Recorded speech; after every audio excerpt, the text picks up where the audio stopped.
North Korea ballistic missile की testing करता रहता है। अमेरिका और साउथ कोरिया की लगातार चेतावनी के बावजूद ये देश धड़ाधड़ मिसाइल टेस्टिंग करता रहता है। यहाँ ये सवाल भी उठता है कि दुनिया में सबसे ज्यादा बैन झेलने वालों में चौथे नंबर पर खड़े इस देश में आखिर पैसा कहाँ से आता है। ज्यादातर देशों के साथ नॉर्थ कोरिया का व्यापार होता नहीं, तब जीडीपी का क्या स्रोत है।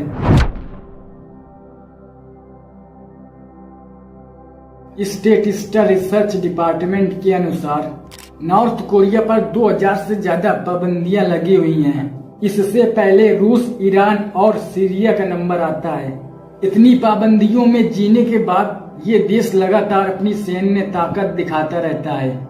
यहाँ तक कि वहाँ के तानाशाह किम जोंग उन अक्सर वेस्टर्न कंट्रीज को धमकाते रहे हैं। ये ताकत हवाई नहीं बल्कि इसके पीछे रूस, चीन का हाथ है। वर्ल्ड बैंक और ट्रेंडिंग इकोनॉमिक्स ने साल 2020 में नॉर्थ कोरिया का डेटा जारी किया।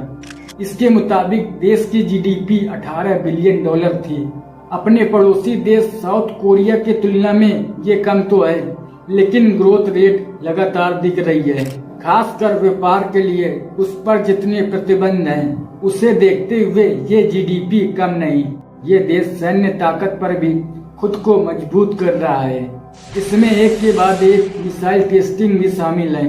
बीते साल फरवरी में आई यूएन की एक रिपोर्ट में नॉर्थ कोरिया की ओर से परमाणु कार्यक्रम को बढ़ाने का शक जताया गया।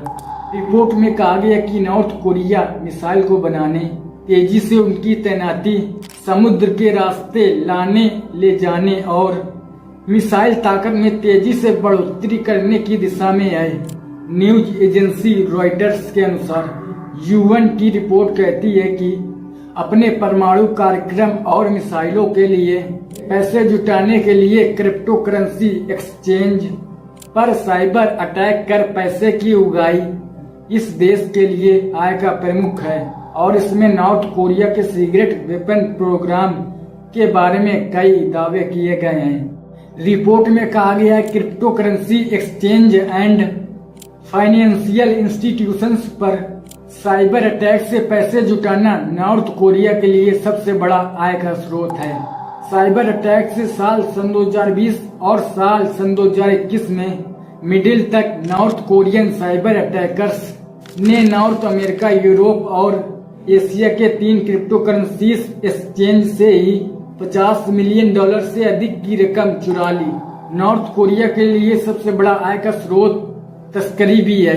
यूएन की रिपोर्ट में दावा किया गया कि साल भर में ये देश $370 मिलियन कोयले और अवैध व्यापार से कमाता है।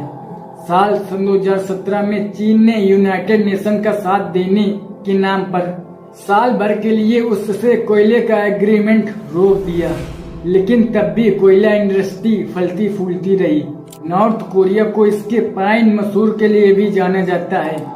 साल 2018 में किम जोंग उन ने साउथ कोरियाई सरकार को 2 टन मशरूम तोहफे में भेजा था। कुछ देशों के साथ इसका लीगल तो कुछ देशों के साथ चुपके चुपके मशरूम बिजनेस चलाता है। ये देश खुद दावा करता है कि उसके पास मशरूम की जितनी किस्में हैं उतनी दुनिया में कहीं नहीं। मशरूम के साथ इस देश का लगाव इससे भी समझ सकते हैं। यहाँ मशरूम से स्पोर्ट ड्रिंक भी तैयार होती है, जिसकी शिप टू शिप तस्करी होती है। साल 2017 में नॉर्थ कोरिया से $137 मिलियन के घींगों का एक्सपोर्ट रूस और चीन में हुआ था। उसी साल $3 मिलियन लागत की प्रोसेस्ड मछली चीन से सप्लाई की गई। इंटरनेशनल ट्रेड डेटा पर नजर रखने वाली संस्था ओईसी ने ये डेटा निकाला।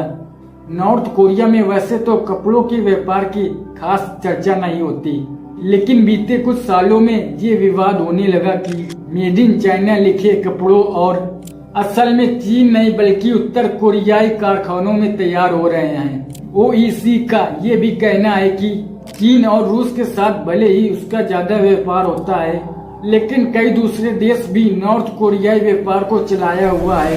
भारत वहां से बने प्रोडक्ट्स का 3.5% हिस्सा लेता है। पाकिस्तान को किम जोंग सरकार 1.5% प्रोडक्ट्स एक्सपोर्ट करती है।